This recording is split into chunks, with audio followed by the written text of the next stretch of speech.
did the same thing the other day. It's not showing on the screen.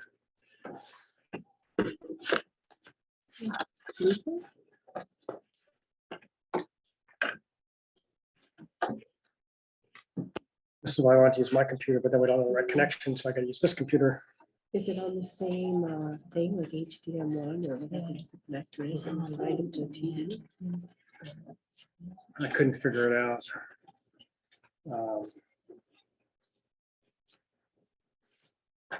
Does it connect to the cord or does it connect through the computer? We've done it, and it's worked the other one other times, just not working right now. I'm gonna close this. So we are live on YouTube.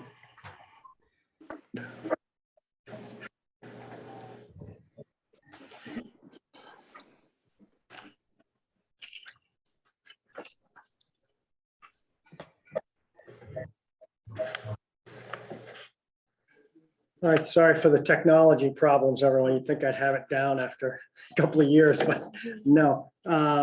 So we're only about 2 minutes late, and the chief is driving down from Albany. He'll be here in about 10 minutes. So we're going to start with the regular agenda, and then when he gets here, we'll move over to the swearing in right away.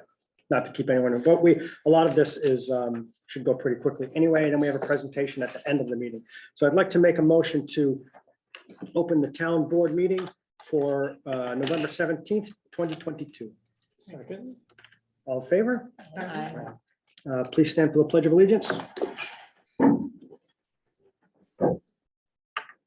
the flag of the United States of America and to the republic for which it stands, one nation, under God, indivisible, with liberty and justice for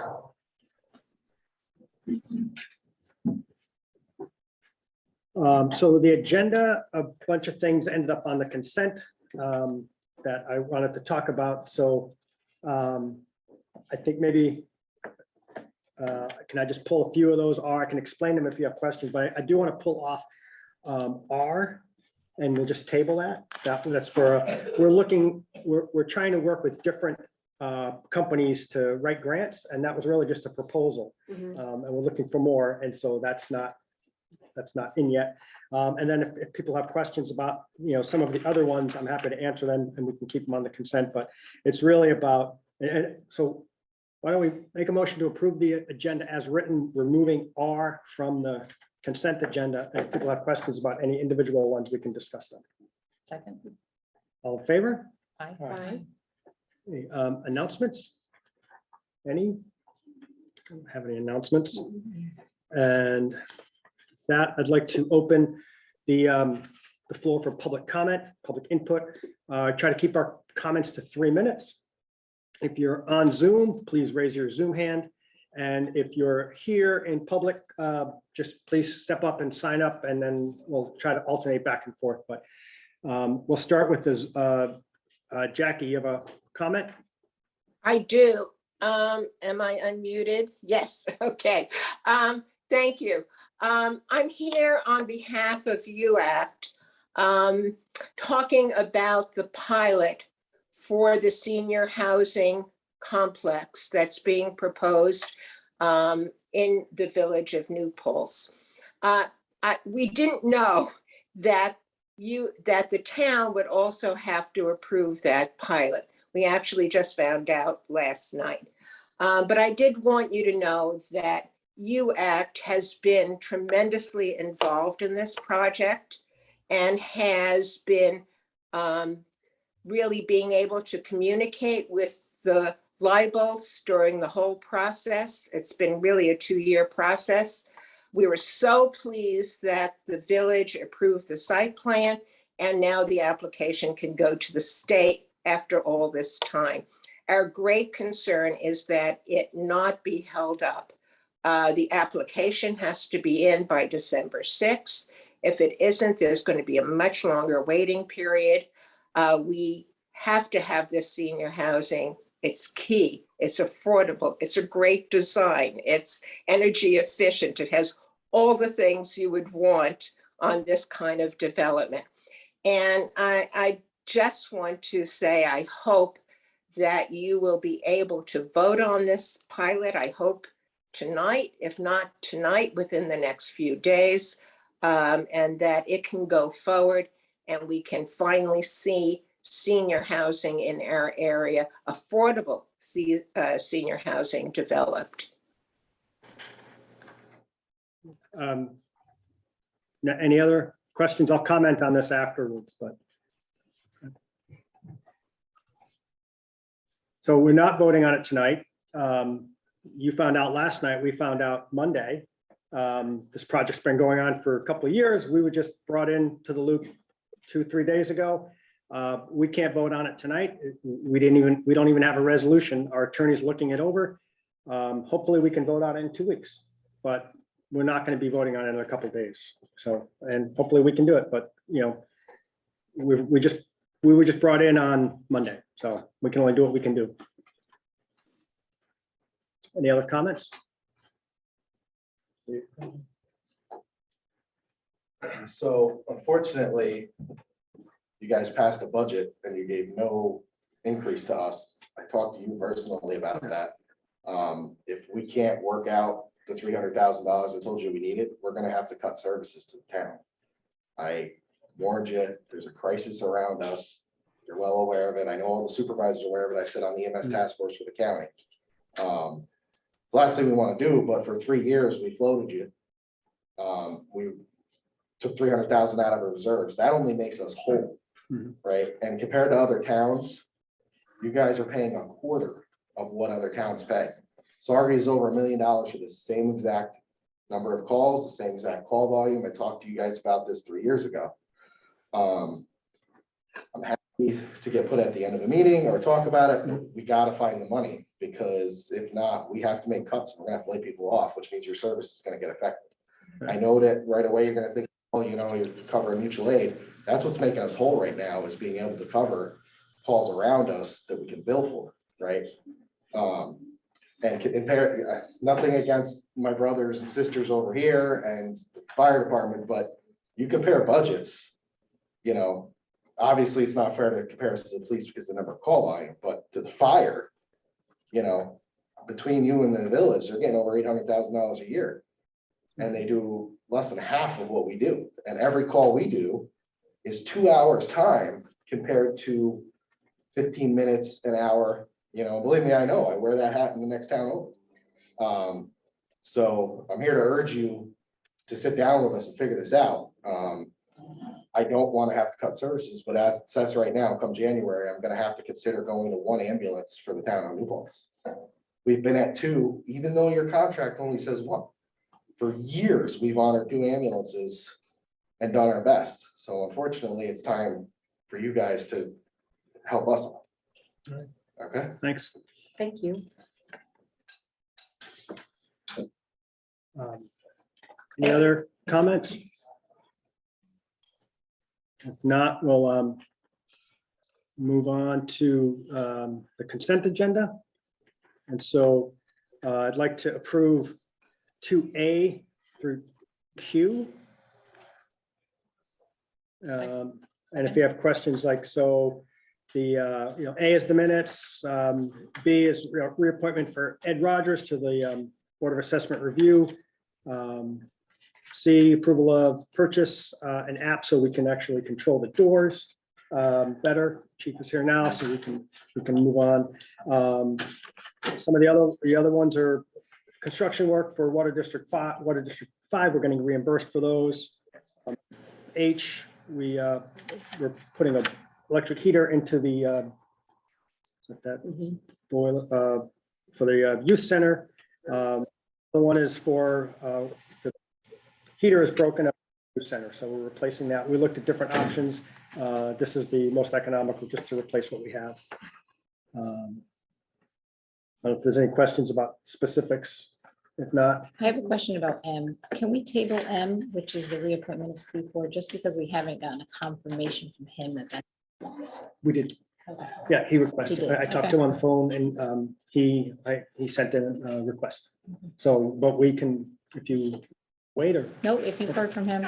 Yeah. Okay, yeah, I asked her in writing, so good. worked out other issues. Accessibility. And so that's approved 2A through 2Q and S through V. Second. All in favor? Aye. Aye. And with that, I'd like to make a motion to posthumously promote Officer Daniel Carpinelli to the rank of sergeant at the rate outlined in the collective bargaining agreement effective November 4th, 2022. All in favor? Aye. Aye. And so number 3, oath of office for Sergeant Calvin Halstead and Sergeant Shannon James. And come on up. Chief, I apologize, I'm ran a little late. perfect time. And if you could, I appreciate you already approving the promotion for Officer Carpinelli. So we thank you all for coming. It's been a difficult time for us and can't imagine what you all are going through. We wanted to recognize Dan for all of his service here to our community, to this agency. He is missed. He is never going to be forgotten. And we thought that it was only fitting that we promote him to the rank of supervisor. Gina, if you don't mind coming up, present you with his badge.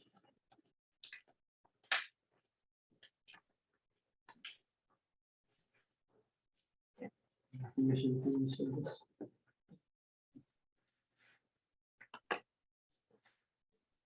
Thank you very much. Thank you.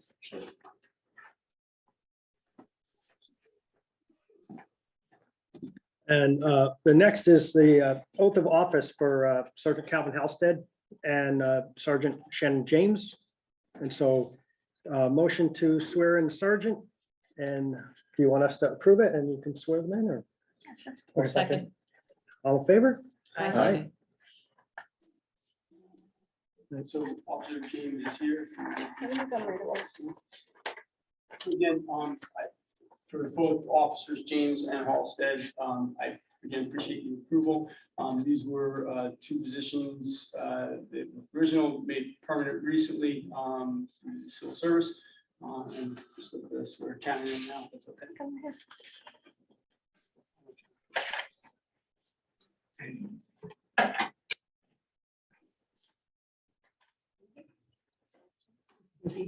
We need you to raise your right hand and just speak really loud. I'm just gonna repeat what our son said. Okay? So you're gonna follow along with it. I, All right, state your name, Shannon James, do solemnly swear do solemnly swear that I will support, that I'll support, obey, and defend the Constitution of the United States obey, and defend the Constitution of the United States and the Constitution of the State of New York, and the Constitution of the State of New York, and abide by the rules and regulations of the New Paltz Police Department and abide by the rules and regulations of the New Paltz Police Department, without consideration to a person's race, age, color, sex, without consideration to a person's race, age, color, sex, gender identity, religious creed, sexual orientation, gender identity, religious creed, sexual orientation, national origin, ancestry, handicap, or disability, national origin, ancestry, handicap, or disability, and that I will faithfully discharge the duties of sergeant that I will faithfully discharge the duties of sergeant with fidelity and to the best of my ability. with fidelity and to the best of my ability. Congratulations. Thank you. Sign.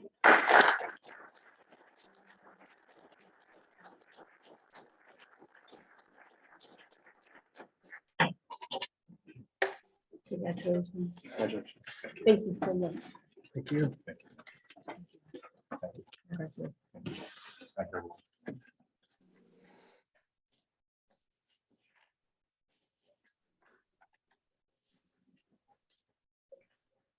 Sergeant Officer Halstead, Sergeant Halstead's not here, so okay, so apologize. we're good to go. Great, great. And so the next item is affordable housing pilot presentation by Keith Leibel. I don't know if Keith is here.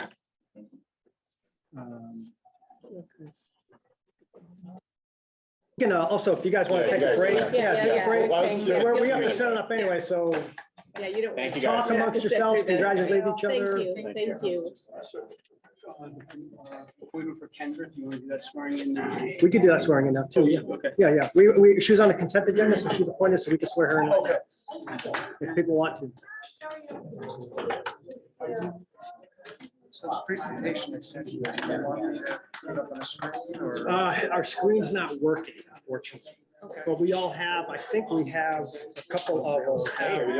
Hey, Great. nice to see you. A couple of us have it, but if you actually, I know, right? do you have the Zoom link to the meeting?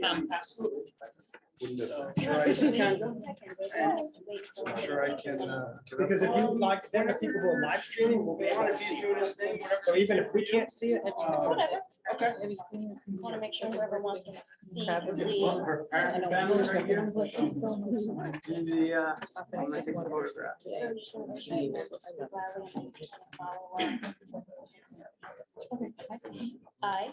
I, Kendra Garrett, do solemnly swear do solemnly swear that I will support, obey, and defend the Constitution of the United States that I will support, obey, and defend the Constitution of the United States and the Constitution of the State of New York, and the Constitution of the State of New York, and abide by the rules and regulations of the New Paltz Police Department and abide by the rules and regulations of the New Paltz Police Department without consideration to a person's race, age, color, sex, without consideration to a person's race, age, color, sex, gender identity, religious creed, sexual orientation, gender identity, religious creed, sexual orientation, national origin, ancestry, handicap, or disability, national origin, ancestry, handicap, or disability, and that I will faithfully discharge the duties of part-time dispatcher and that I will faithfully discharge the duties of part-time dispatcher with fidelity and to the best of my ability. with fidelity and to the best of my ability. Congratulations.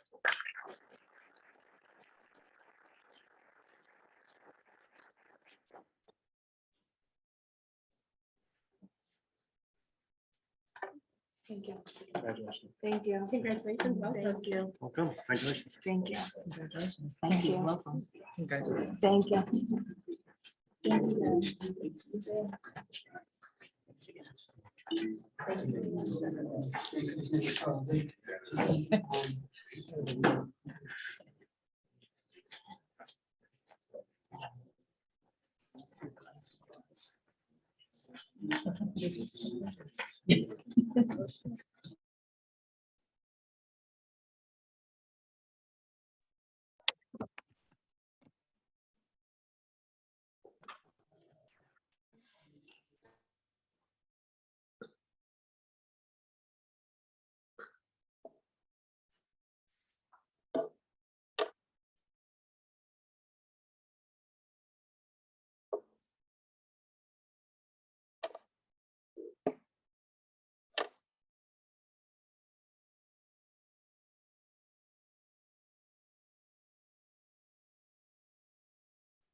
I see Keith.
But they're supposed to move people out of park. That's what it was. The development teams too. It's really all my friends who are just like, yes, do this whole spiel where they're like, it's horrible, it's terrible, it's best. Yeah. It is. It is. It's It's exactly. big. Yeah, you can't believe, you're like,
And let me see if you can. I'm muted.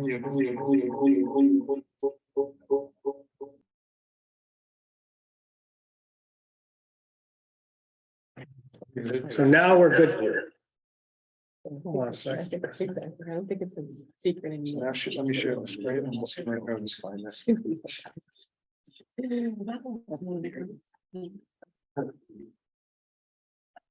That one's muted. Just too bad.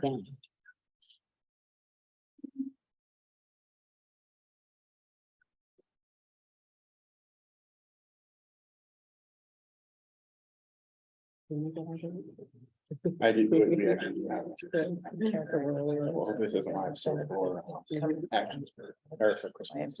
Asking, I did do a picture of it. Yeah, that's exactly what I I think. order anything. It's not like they could write the date to this.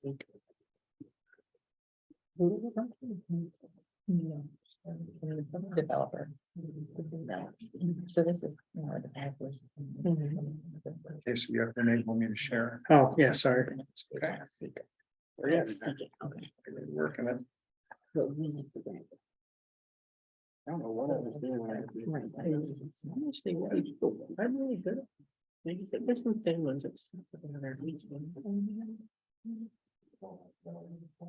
Maybe. All right. Yeah, nice. Go. And you can sit at the table if you want to. I can get a chair. I'm okay. I'm sure it's fine. Don't mind. Sit all day. Well, good evening. And it's nice to come to town board meeting. It's been a long time. My name is Keith Leibold and I'm one of the co-developers of a project we've sort of nicknamed Harmony Hall, which is sort of after the old dorm that was there, this location. This is a project that we've been working on for a number of years in the village. It's 100% affordable senior housing project. We've been working with UACT as one of the main community groups. We've also been to the village historic board a number of times, the village trustees and the village planning and zoning boards. This brief presentation is a culmination of about 2 to 2.5 years of process that we've been going through. This is a 51 unit, 2.5 story building that is at this location. If you recognize that building, it's 52 South Manheim. The property was owned by a gentleman whose last name I can't remember. His first name is Steve. Lovely gentleman, owned the property since the late 60s. Was getting very elderly and wanted to sell the property, but just didn't want it to be sold to anyone. He wanted it to be used for a benefit to the community. So working with Pete Lopez, who was a longtime friend and caretaker of his, Pete is a local businessman, who some of you might know. We purchased the property, got some consensus from the village about what we wanted to do. And we put a development team together, which is the Affordable Housing Conservancy, which is it's a small charitable housing organization that we started in 2010, which is operated out of Christ the King Church. It's a public charitable housing organization that was designed to give a corporate structure so anybody in the community could come in with an idea that would benefit the community, and I would have a state approved corporate structure for them to work in. I'm a deacon at the church over there, and what I saw early on in doing affordable housing was just a barrier to access state level grants and programs because of a lack of corporate structure. And so the first thing we did was to develop a 109 unit affordable housing project in the town of Wawayanda and give it to the nonprofit, and that gave them some legs, some little bit of operating capital. From there, we had someone in the town of Gardner who came up with an idea to do weatherization work, and we ended up getting several $1 million through the ARA funds and employing 24 people throughout the New Paltz, Rosendale, Gardner area, retrain them in green technologies, and we weatherized about 2,000 units. It's kind of fun. Since then, the Conservancy just runs quietly. And right now there's some ARPA money coming in at the state level. We already got a call from Albany. Hey, is the nonprofit still functioning? We love what you did. Are you interested in applying? So we'll probably ramp up with that. This project was a nice fit to give to the Conservancy as a charitable housing organization and be local. Then we're working with another group called Rockabill, which is a larger development group. They mainly do the backbone financing and models for a project like this. You need a savvy somebody in the group who can go really deep into a set of spreadsheets and model tax credits and grants, and who knows all the cross regulations. So I brought them in as really a technical partner. Then there's us. You know, we have a construction company. We're housed in Gardner, New York. I employ between 15 and 45 people, depending on the year and the project size. And we specialize in multifamily housing. One of our most recent projects locally was Zero Place, where we're the majority owners and contractors of that building. So you'll know our work from there. We also did Energy Square for Rupco up in Kingston, which was got national awards, as did Zero Place, by the way, for sustainability, LEEDs Platinum. And we just finished up 300 Flatbush Avenue locally, which was a renovation of the old County Alms building and a new 4-story concrete and steel building for seniors. We're currently working with Rockland Homes for Heroes down in Rockland County to do 14 units of supportive housing for veterans. And we just got an award to do 35 units of family affordable housing in Croton, New York. So we're working, that project will start in a few weeks. So Manheim Muse LLC is just the LLC that holds the property currently. Right now, we're renting office spaces on the office building. And we also have a home that came with this property at the end of the dead end Hasbrook. And I told Dan I might be his neighbor because I really love the spot. I might end up retiring there.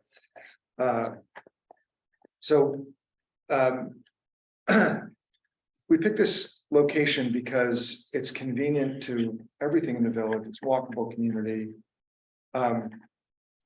It fits into the downtown revitalization plan, which we're trying to figure out who actually is on that committee. It's a great plan. I didn't even realize it was here until someone showed it to me the other night. I'm like, oh, we actually have one. I couldn't locate one. So I gotta look at that. And the building is compliant with the climate change assessment that we read that the town and the village have put together, which is actually a really nice guide. It's an all-electric structure. It's Energy Star Plus. So or now I should say it'll meet and exceed the New York State stretch code. Our motto is simple systems that work, because in the affordable housing world, they don't give you a lot of operation and maintenance money, so you run skinny.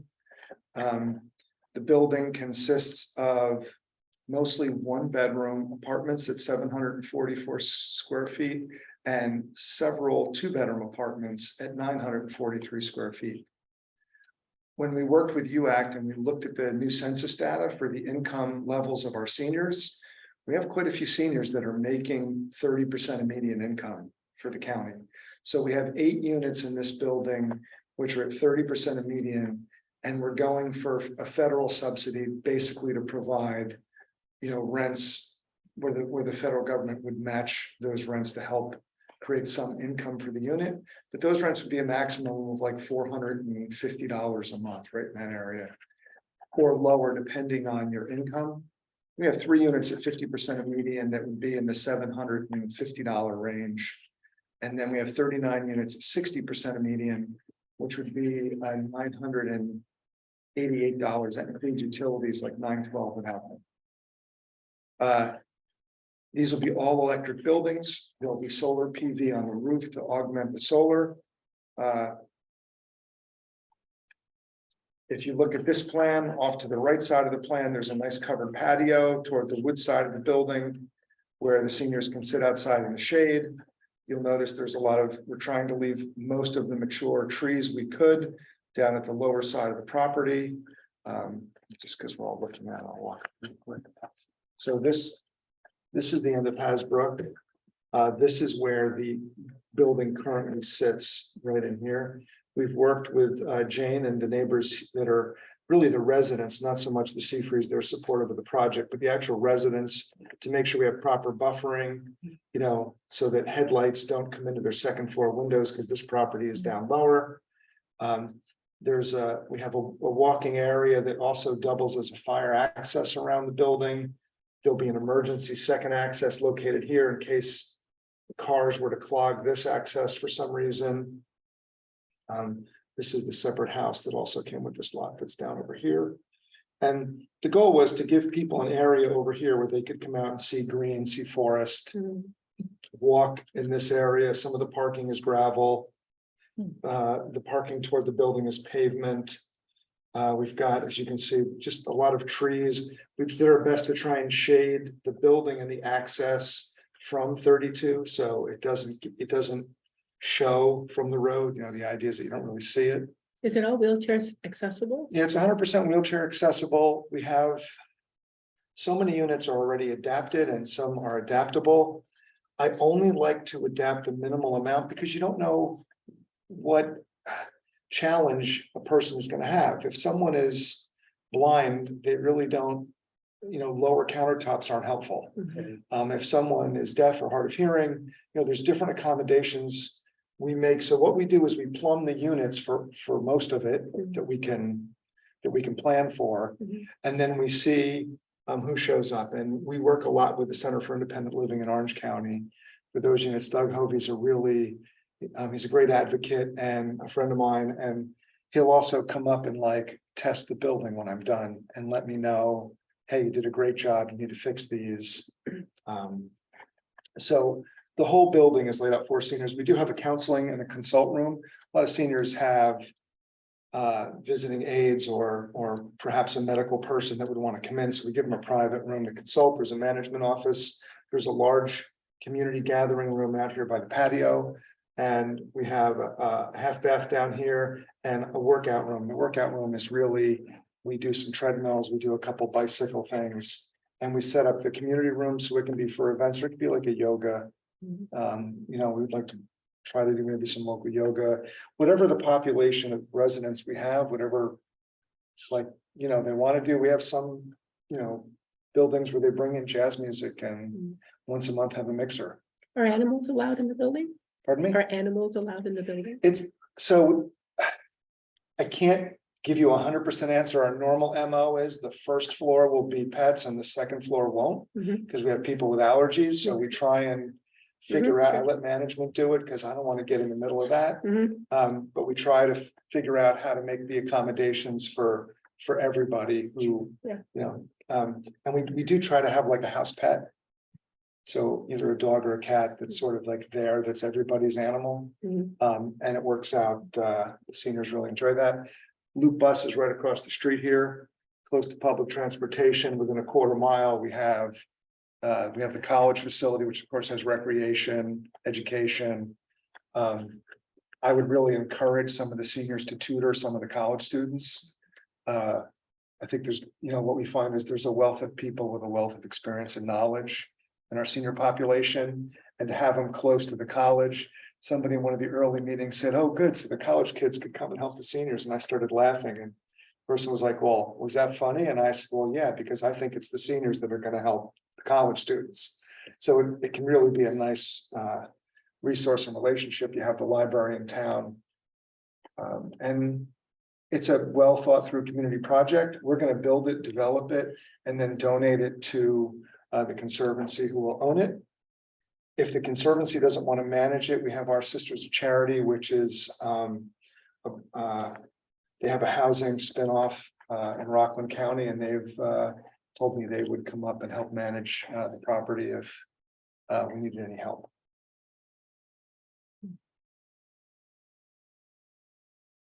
Does anybody have any questions so far about the building itself or the development or? Am I allowed to ask a question? On Hasbrook Road there, because I coach soccer at the middle school, there is wall-to-wall parking along the road. So if you're doing construction, there's gonna be private vehicles parked all along that road. Unless it's posted for no parking. And the other part of that is the road that the school buses come in to pick up, drop the kids off and pick them up. They come in and loop around and then go out on Lincoln Place. So if you have construction vehicles and large, whatever going on during construction, that's gonna affect the school bus route too. Sure. We don't have access to Hasbrook. We come in off of Route 32 Okay. and we set up a parking plat for 25 construction cars on the site. And we build from there. But yeah, I've been on Hasbrook. It's yeah, there's a lot of cars that park there. Thank you. Sure.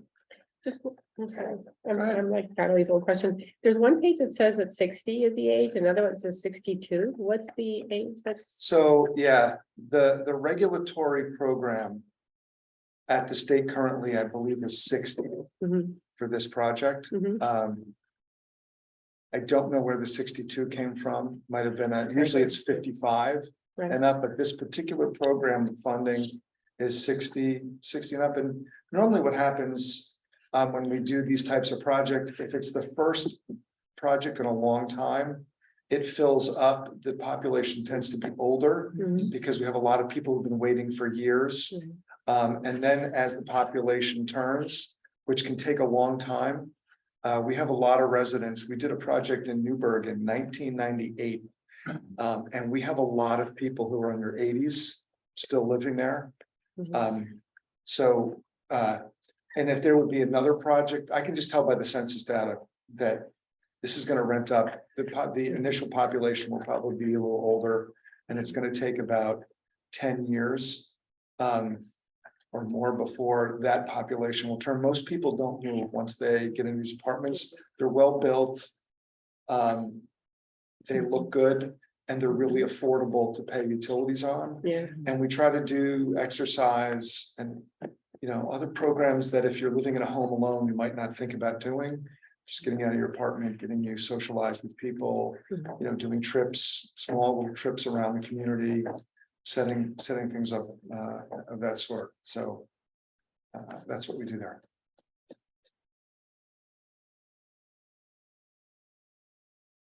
We received our neg deck this year in June. We got our planning board approval last night. We're hoping there's a funding round this December. I know it's competitive, and I know we're going to be competing with a couple of other local projects. The state is looking to fund 2 per area now. They used to just go strictly on points. Now they go by points in area. So we have the Hudson Valley area. So we have to score stack against other projects that are going to go in for the same funding. So you really have to have, 1 point out of 100 can mean a lot. So we're trying to stack up as much approvals and there's just a number of background things. Like we'll max out the points for resiliency and sustainability.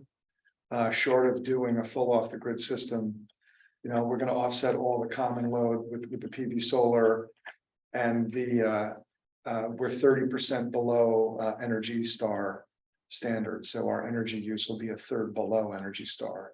So these units will really cost next to nothing to run, and they'll all have ERVs in them. So really good air quality. It'll be a nice place to live. So how did we end up here? So we talked early on with UACT and the village board about having to do some type of tax agreement. If you're going to run an apartment for $450 a month, and with Zero Place right now, they're charging me almost $500 a month per apartment in tax. How are we going to do that? So we did an open book process. All the, I just showed them, well, like, here's the finances. What would you like to do? And we came to an agreement on a balance of income. What rent levels do we want to have here? And payment in lieu of taxes, like how do you make it balance? We got all the way through the process. And at the end, one of the attorneys said, gee, real property law would allow normally a village to do this. Are you a taxing jurisdiction? which got all the other lawyers involved, and it came down to a taxing jurisdiction is a community that has an assessor. That was the definition. So, the town is the one that has the assessor, not the village, even though the village charges taxes, and even though real property law allows for either the town or a village to make the exemption that would also populate through the various districts, special districts aside. For ambulance. Emergency service. It's not a special district, the Oh. town A fund pays for, Okay, in addition to the insurance money they make, but yes, yeah, okay, so. just like we pay it for the assessor 100%. So originally was, well, maybe the village can't sign this, maybe the town needs to sign this, and couple of the attorneys said, well. But the village could actually, somebody in the village could make a claim that they kind of are a taxable jurisdiction because they have their own tax roll. Anyway, at the end of the day, they decided that both the village and the town should sign the document to make sure there could be no challenge and that it was 100% above board. So here I am. So here you are, So here I am. 2 years later. And it has, what's the timeline? So you said December 6th is the date that you need the approvals to get the points, 2 points. So we have a meeting on December 1st. So it is possible. When's the village going to be approving it? So the village approved, I believe at their last meeting, the village approved for Tim to sign the agreement once it's buffed out. Okay. I know you suggested some language for Yeah, so how it would be. I distributed. talked to Joe Moriello. I sent him the village's resolution. And then I looked at some other pilots we had just to, that are shared between the town and the village and the county and the schools. And so, I just, as a rough draft, I sent it to Joe saying, instead of like where it said village, I said, taxing entities, just so it covered them all. And then the other language, in like Appendix B, it gave the list of, how much per apartment and the increase per year.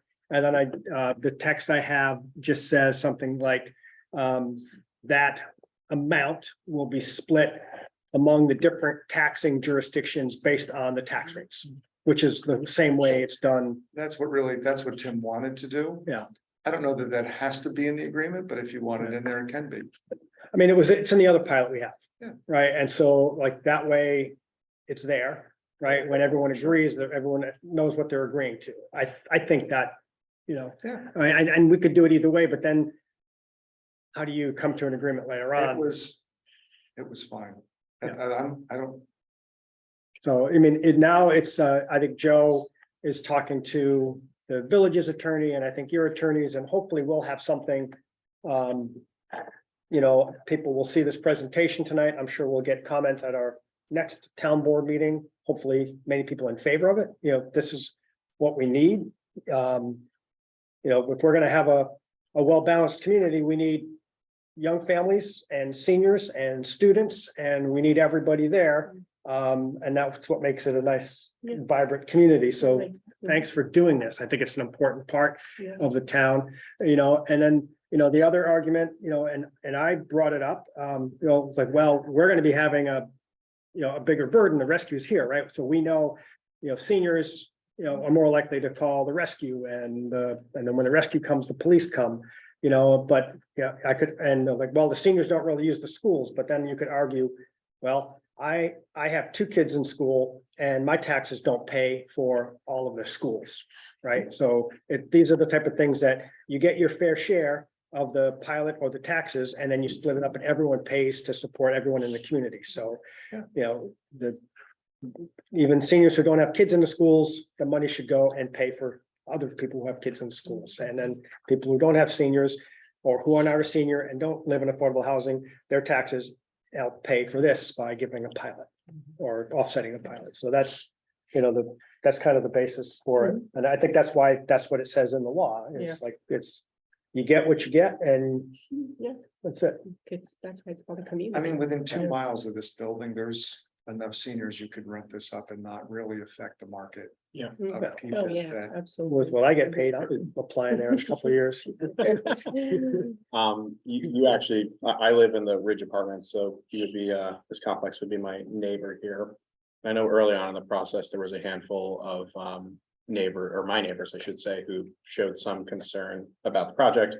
That being said, I'm actually really excited for this as well.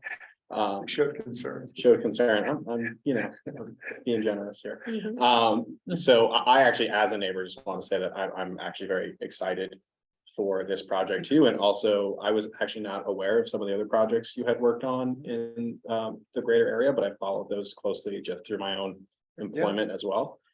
So I wanted to just thank you for that. And listen, if it was easy to build affordable housing, more people would do it. Mhm. So I know it's not the easiest endeavor. There's a lot of processes we have and a lot of time and energy. So I just want to thank you for also just, being someone who is of the community and also really working and spending your time, energy and capital and enhancing that community as well too. Thank you. Any other, Have there been any estimates on how it would impact emergency services as far as how would it- I mean, you're talking, how many units was it? It was We're 51 units. 51, so we're thinking around 100 people probably. No, they're mostly 1 bedroom, so we end up, So, every community is different with the population that decides to move. As affordable housing, and I'm just gonna use the term affordable housing, as it's changed over the last 10 years. The first buildings we did with this model of financing back in the 90s did not have central air conditioning. They didn't have the amenities. The state wasn't really willing to fund the amenities. They were just trying to get something going. Mhm. Now, these apartments have the same quality of materials in them that I build in semi-custom homes. Mhm. I mean, they have ERVs, they have high efficiency air conditioning and heating units. We actually have some, we put induction stoves in. It's a really nice place to live, and so now we've got, those are all nice, but Yeah. elderly people still fall down. they absolutely do. What you won't get here that you might get somewhere else is like well check calls. That's, you just don't, this turns into a little neighborhood of people. Pardon my skepticism, but I mean, I was It's okay. around when Woodland Pond came to be. And I think understand. we were told the impact would be about 4 calls a month. Sometimes we go there 4 calls in a day. Yeah, I've never seen that, but I I've had- it's okay. That's not the norm, certainly, but we certainly do way more than 4 a month. And so. I can actually get you stats if you'd like. Okay. Because we have 12 Mhm. developments. Yeah, So so I that would be can, great, that would be. I can let you know, it's not, I can just tell you it's So not. we can project and plan for what impact this could have on the emergency services. Most times when EMS shows up to our building, they leave with someone. Mhm. Yes, It's not a good day. Yes, I Right. call it here. But yeah, I'm happy to get you that information. 74 North Beck Corners Road. It's down the street. I'll take your name and your email. I'll give you. I can forward them too. but- Yeah, okay, that'd be great. Yeah, happy to work with you and show you. So I mean, I think we'll get questions like that. We may get questions like that, but I also think that this is, hopefully this is the first of many more. I got one more Yeah. from a different hat I wear. Please. There's 3 tennis courts there at the end by the middle school that aren't being used. The ones closest to it, I assume is where your place will be. I'm on the town recreation committee also. Any chance you could work with the school board and resurface them and make them into pickleball courts? Because elderly people love pickleball. That's nice. Do you know if you guys are gonna be paying the rec fees? So we do get a discounted rec fee. We do have to pay some. There's in the village code. I believe it's a 50% discount on the rec fees. But there is gonna be some, It's a lot of people in the Yeah. community. If you So- can work that out with the school district and make those into pickleball courts, because there's a big demand for it. so I think it would have to be worked out with the village and the school Right. after the village gets the rec fees. Yeah. Whatever hoops you have to jump through, yeah, it would be a good thing for the village and the community and Talk to- the residents of your facility. maybe Did you talk read to that New York their- Times article about the tension between tennis players and pickleball players? In real. Is it? Yeah, so if you're throwing gas on that fire. Right. He likes doing that. Mm. Well, since we're giving advice, I love to cook. I have heard from people, zero place, but other places that a lot of seniors don't know how to use convection ovens. And that it's very tricky and very difficult to use and that they really wish they just had a regular old oven to cook their stuff in. So just.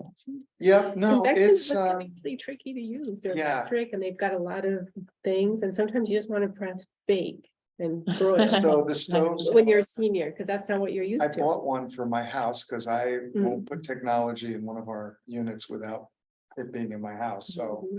My wife might have had something to say occasionally until she got used to it. Mm. In Zero Place, that's a Leeds Platinum building, Mhm. so it was like every Oh, yeah, that's nice. watt got looked at Yeah. in NYSERDA. And they wanted to see how we could wind the screws down. The interesting thing is the building actually works, like it's doing what the model said it would do. Oh, it's amazing. Mhm. But yeah, they are somewhat tricky. Yeah. Mm. So, yeah, I hear you. Just a thought. No, it's, There's a community room, they can run convection oven classes. and they- yeah. There we go. Yeah. I like it already. Oh, we also have 5 electric car chargers that we'll Oh, add. nice. We had the new stretch code wants you to have 1 every 10 apartments. Mhm.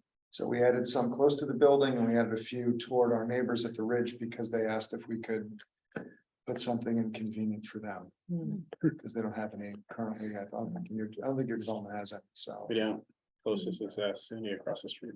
Yeah, so as long as there's room, and as long as there's room, they can drive over and we'd work an ID out for them to plug in when they needed. 5 doesn't seem that many to me for. It's large, Well, like everyone it's with a what's, Prius. so, I run into this thing about there's requirements and there's Yeah. things that, Mhm. they'll pay for and things they won't pay for.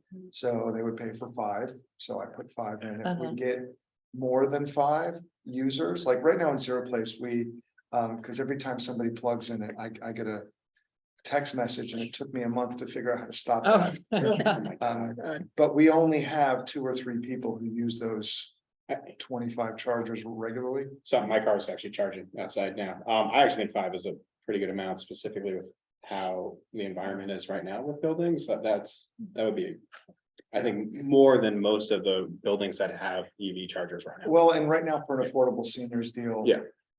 The developments that we have that do have electric cars, a family member bought a Nissan Leaf for mom because she's driving less than 100 miles a day.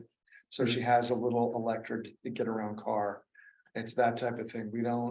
I don't see, like somebody who would make 30% or 50% of Wanting a median Tesla. is not buying a Tesla Yeah. unless one of the kids decide, here you go, mom or dad, have a gift.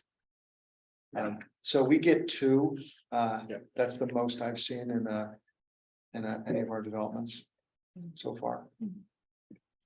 That's been the max. I'm not saying it's not gonna get better. I hope it does get better. I love mine, but anything else? No, No, no, thank you. no, we'll be in touch. Thanks for, thanks for presenting and thanks for doing this and Yeah. glad we're part of it now. We can pat ourselves on the back and. Do we know the difference in what could have been for taxes? I don't think They didn't work it out. whether we're signing on or not signing on, I think it would be the same. Right? So if the village this is my guess, if the village had the right to approve this, the pilot was going to be divided amongst the town, village, Right. county, and schools based on what the tax rates are. Mhm. And so if only the village had the authority to do this, we would get the same amount that we're getting if we approve it.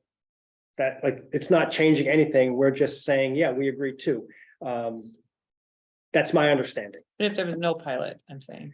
If there was no pilot, it depends. Well, if there was no pilot, there'd be no affordable housing. That's the bottom line. You know, if there was no pilot, it's market rate driven and someone says, you know what, I'm gonna rent to people who can pay a lot of money. Right. And that's why, that's the pilot is, maybe I'm wrong. The only way you get affordable housing is if it's subsidized in some way.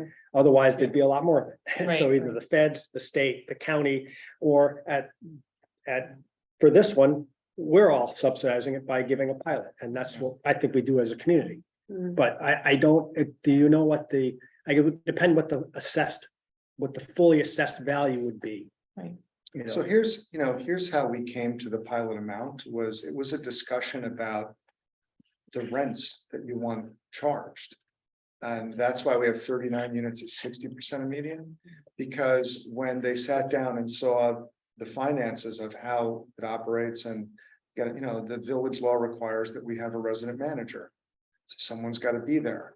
Oh, well, who's paying for that? Well, we got to pay for that. Okay, well, again, with the lower rent levels, when you look at that and maintenance and general, upkeep, the state has a very particular model based on history that you have to follow for O&M. And if you've got a program, you get dinged. Like they want you to stay within this range. And if you go outside of it on these items, they'd like to know why, because they have thousands of units in the area, and by area, they actually know what your O&M should be.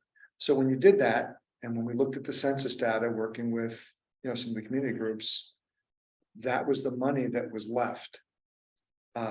If it were a market rate project, I can tell you that Zero Place current assessment is about $500 a month an apartment in just taxes. And I have to let my residents know because they complain about the rent, and it's like, okay, well, let me tell you my biggest expenses before we get to me. Certain other apartments range from $250 a month up to like $300 a month. And then it jumps to us at $500 a month. So we're having a discussion with the assessor about that right now. But that's so rather than having that per month, you're getting that per year. You're getting $500 per year per unit. And then the inflationary increase follows what we're allowed to increase the rents in the units. So that's what was fair. So we just did that across the board. I was just imagining there might be people who wanted to know. No, I know we've been talking about affordable housing for, Mhm. ever since I've been on the board, and Yeah. it's just So wonderful. after we pay all our expenses, and I'm happy to share the finances with you offline or even, to get them very detailed. There's about $24,000 left. For like free capital in the development per year, which isn't a lot of money. Mhm. And that's setting up like a 2% reserve, a 3 or 4% operation and maintenance reserve. Enough that you can repaint and redo the floors. But if it stays within the model, that's it. It's not a very rich endeavor. It's really a community. It's really a community service, which is in part why we're saying I'd like to do something nice where we live. And we were able to drop the rents down to help with that. Rents are great. Yeah, I think it could be a really, You said the pilot just was town, county, village, whatever, or emergency service was included in that too, or? no, they're exempt. They're underlying, the special districts are not part of the pilot range. Yeah. So you pay full on the special districts. And so. That's, Yeah, thank you. Yeah. Hopefully we can Call me. get everything we need from Joe. It doesn't seem like it's gonna be that complicated. And hopefully, the board, we can vote on it at our December 1st meeting. Thank you so much. Thank you. Thank you. Thank you so much. I did want to go into executive session real quick and give people an update on what we discussed at our last executive session. Yeah. Yeah. And so motion to go into executive session, it should be pretty quick and then we'll come back out. Second. All in favor? Aye.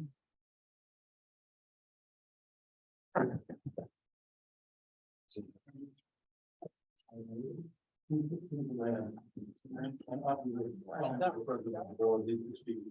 think it was here. I thought it was. My name is Jeff, that's all. So that's the guidelines.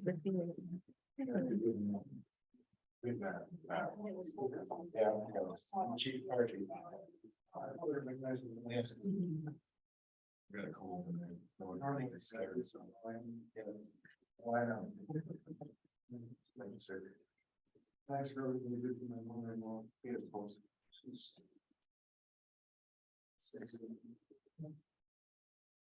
Pickleball. Thank you. Bet you didn't expect to get that question, really. Not pickleball. It's, okay, mate.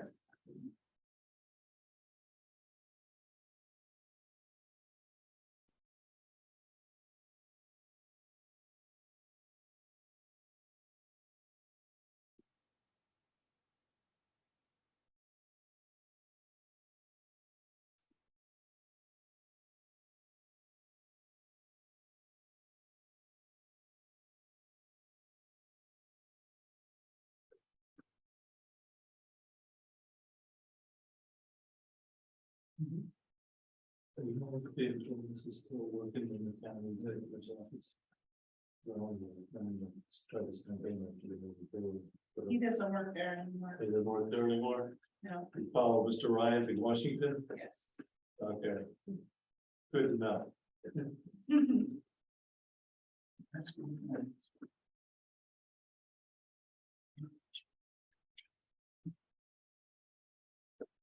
With a New Paltz resident, a Gardner resident, working in Washington DC. Who could have ever thought such a thing?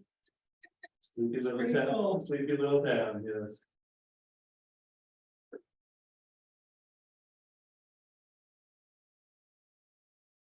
Well, that's not even, this is not even anyway.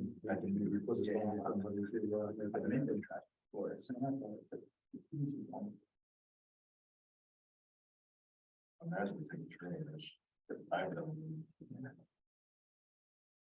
You sleep is wicked. That's what it's saying, you know, one time I did it.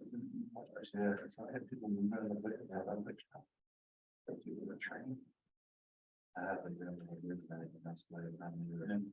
Just kind of like 10 miles an hour, it's good.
That makes me. I know, right?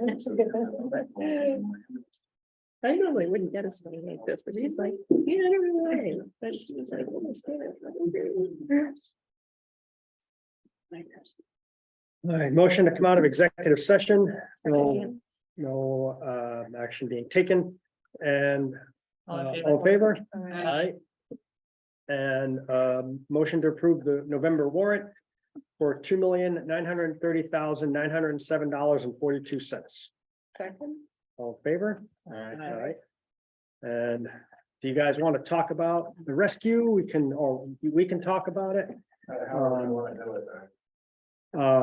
You know, I can go and talk to Gene, see if we can find some money, you know. I don't think we're gonna be able to find 350,000, but we can try to find some money. Okay. You know, and see what we can do. Okay. So, So if you want to touch base, you and I, that's fine. all right. But the board will approve it, has to approve it, so they'll be in, I'll keep everyone in the loop. And we'll see what we can do. We're in the middle of a bunch of other things right now, but maybe we can cancel some other contracts that are up in the air and see what we can do and move money around. Okay. So, So appreciate, Yeah, we thank you We for appreciate everything you your- do. I know. excellent service. Yeah. It's extraordinary. We're very lucky. Was our request discussed among you? yeah, no, I mean, we're already at a 5.5%, like in just lots of different issues going on. And so like we tried and we couldn't do it, but I hear you and we'll try to see if we can get something in there. Can I ask what the conservative estimate is? If it's not $350,000. I couldn't, I don't have a number right now. We have to, you know, we're like, we're looking under the seat cushions right now. Yeah. You know, so, And we understand that. Mhm. We have been too for 3 Yeah. years. Yeah. but we'll, We went from, over the past 5 to 7 years, we went from 600,000 in reserves to less than 100. Yeah. So, you know, and that's, we don't live Mhm. lavishly, obviously, we have Yeah. equipment that's old and. And we realize you're probably getting more calls than ever, you know, Yeah, so we totally acknowledge. that. August. 7.5 per day. August was the busiest month that the rescue squad has ever had. And then that record was broken in September and broken again in October. If you think that is? Okay, do you mind my asking, is it drug overdoses or is it? Well, that's, I mean, we do a fair share of them and it's certainly worse than it used to be, since COVID, I think. I don't know what it is. It's interesting because if you look at the numbers, we were pretty high. COVID hit, we took a huge nosedive because people were afraid to go to the hospital. And then it ticked up again and now it's so busy. Numbers have ticked back up, but there's still a lot of hesitancy for people to go to the hospital. So people are still calling for our service, Yeah. but not necessarily wanting to go to the hospital, which is the only way that we get reimbursed. Anything that we do, assessment wise, treatment wise, advice wise, public assistance is all essentially at a loss. There's no insurance reimbursement for anything like that. So we're currently at an average of about 56% of the time, people will actually go. 56% of the people who call 911 for an ambulance end up going to the hospital. Certain populations, it's less than half. The national average was always 60-40. I haven't heard anything in the industry of where it's going. Obviously, you know, our mutual aid is through the roof. But I'm turning down 20 to 30 mutual aid calls a month, so a call a day outside of the district, to make sure that we have a minimum of one crew here that's sitting there waiting for a call here. Our first crew, we have 2 crews. The first crew I will allow to go to mutual aid. Once they're gone or a call is happening here, we won't do it. You know, so we're turning down a call a day. And I know the county, it's a confidential task force, so I can't share a lot, but they're working on it. But it certainly isn't gonna be anything that happens soon, you know? yeah, well, my preference is, and I've talked about this at supervisor meetings, is like, I think we need to. If we have things that work, we need to make them work better. Right. We don't need to like wipe out everything and start over And again. that's my opinion as well. Because, you know, I think They're what relying on us for Southern Ulster County. we have works Fund well, us. better than most places. Right. And like, if they can help us be better, that'd be great, but I don't want someone coming in and saying, hey, we're gonna solve your problem. And, you know, brush everything off the table and start over again. And I don't think that's what the plan is. No, it's not. It sounds like it's gonna be supplemental, but. But it's not gonna be done tomorrow. Right, no, it's definitely gonna take. Like, some the time. study's not even gonna be done this year. No, it's going out, anytime now. It's gonna go out to the supervisors as well as the actual individual districts. And then the problem with the study is if you're a district that doesn't want to admit your fault. Yeah. There's no obligation to respond, right? So, you know, X, Y, and Z district that doesn't cover more than 50% of their calls. That hurts, right? That information hurts, and to share it with the county hurts even more. They may not respond. That's part of the task force, is us getting out there and saying, hey, guys, look, you gotta do this. And I will, but, I have concerns that there's gonna be districts that just won't share any information, and they don't have to. Right, the Department of Health doesn't require an acceptable minimum of responses. You know, to me, anything below 50-50 is unacceptable. Yeah. Especially now where we're in a situation where there's not a large commercial service available to us. You know, there is no more backup, you know. When we need help, we're actually calling smaller agencies around us because I can't go to the big one, they're just not available. Well, I'd say if you're the person calling for the rescue squad, even 50% is not adequate, right? Exactly, right. That's the thing. But the Department of Health won't step in until it's well below 30%. You know, so imagine that, you know, 30% of the time you dial 911 for a heart attack or, you know, God knows what. You're not getting, you know, you're gonna get an ambulance 30% of the time. 70% of the time, you're on your own. Yeah, and so let's just make sure, we've talked a lot, and so I understand it, but when here in New Paltz, the response time is fast, Less than 7 minutes. but Less than 7 minutes. Less than 7 Time to call minutes. 911. And that's for the entire town. So that's for the entire town. That's And working in, going up to, you know, Mohawk, which isn't in the town, but is in our district. that's impressive, and you may not get that 7 minutes in other towns. No, you won't. Other towns are waiting over 45 minutes before somebody shows up. And that's because what happens is they call and then they call one service and then they call another service and then they call another service. And that, I'm just saying this, you guys, and you can please correct me and interrupt me, but I'm telling it so other people who are listening know what's happening, that we're luckier than most. In New Paltz, there are two-person crews, so 4 people total, in the building 24 hours a day, 7 days a year, at a minimum. That's not including people who are extra on shift as volunteers. Or administration. In another town, name any town around us, they are not staffed 24/7. People respond from home when their pager goes off to get the ambulance and hope that a second person shows up with them. And then they respond. So however far away you live from the squad house, you have to get the ambulance and then still respond out. And I mean, if we all live around here, we know that that's, pretty far sometimes. So, yeah, it can be well over, half an hour, and that's if somebody responds. In a lot of those cases, if you don't get 2 people together, you don't get the ambulance out the door, and they have to call the town over. And if they don't respond, you call the town over from there, and eventually. And eventually it gets stopped. Yeah. And it's unfortunate for the patients because we're going further and further. I had to call the county and say, look, we will not go further than 27 minutes. More than a 27-minute response time, we can't do it because by the time we get there, we get the patient, I'm taking my crew from New Paltz out of service 2-3 hours.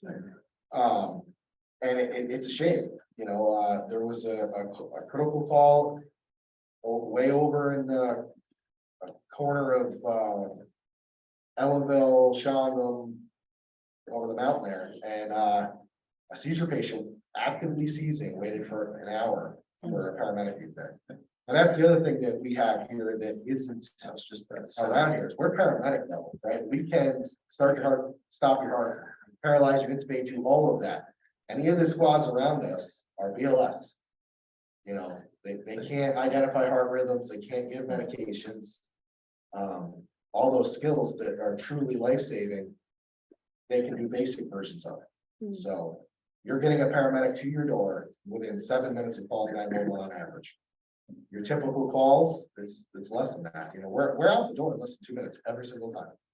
Or they have to worry about me, holler, you know, what are you doing? Yeah, if we have to have mutual instruments, because there's 3-4 calls at a time within the town of New Paltz. Right. So, and often we can rouse it through and. But you guys are like 95+% coverage, right? 97%. 97. Even with all the mutual aid, I'm turning it down now. So- I try not to count that because it's not fair to count it against us that we can't get out for it, but we still track it, you know. And more and more, when we do need help, you know, there's times we have 6 calls in the district. A busy, you know, Friday night, Saturday night, you know, those types of situations. I can no longer rely on the big commercial agency to bring paramedics to town. I'm relying on the Sopus Volunteer Ambulance or Marbletown Volunteer Ambulance. Because those two, the reason those specifically is Marbletown is now staffed with a paid group. Sopus has a wonderful track record of getting out even with their volunteers, right? So skipping over, I have no problem taking the hit, Gardner, because we have a schedule that's filled less than 50% of the time there. So I'm not gonna hit my agency where they might not get out when I can hit 2 that have a track record of getting out almost as often as we do. The help's not there, and it's a major crisis happening around us, and we're doing what we can, but Just so like everyone's aware, right? This is volunteers. A lot of agencies are volunteers. After it was getting bad before COVID, COVID made it even worse. People don't have the time, the energy, volunteering, especially for something as stressful as this. So volunteers are hard to get, and then now employees are hard to get, right? And just so like everyone who hasn't talked about this a lot is aware, right? the reason the big agencies are struggling is because they're losing staff right and left. They can't keep them. Between people realizing how bad it was during COVID and the things that we went through. And then finally, mental health as a whole finally becoming a topic in the industry. You know, when I started this, there was no talking about your mental health. It was just, you know, suck it up, buttercup. Well, now we realize that there's a major toll on providers, and that's why they're losing people to more stable, safer jobs. Mhm. So it's not a matter of an agency failing, it's a matter of the entire industry failing.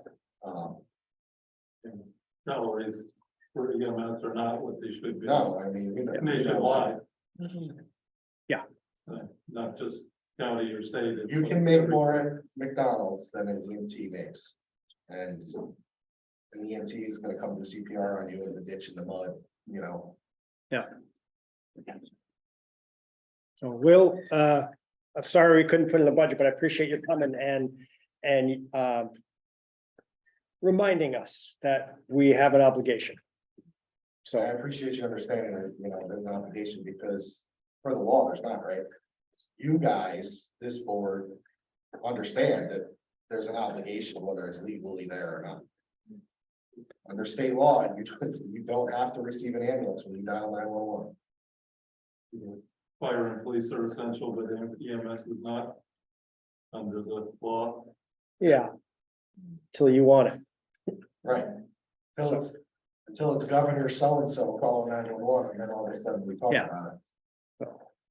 No Um, offense to the politicians in the room. all right, thanks for coming. Yep, thank you. Appreciate it. Thank you. Motion to Can you adjourn? tell us your names again? Second.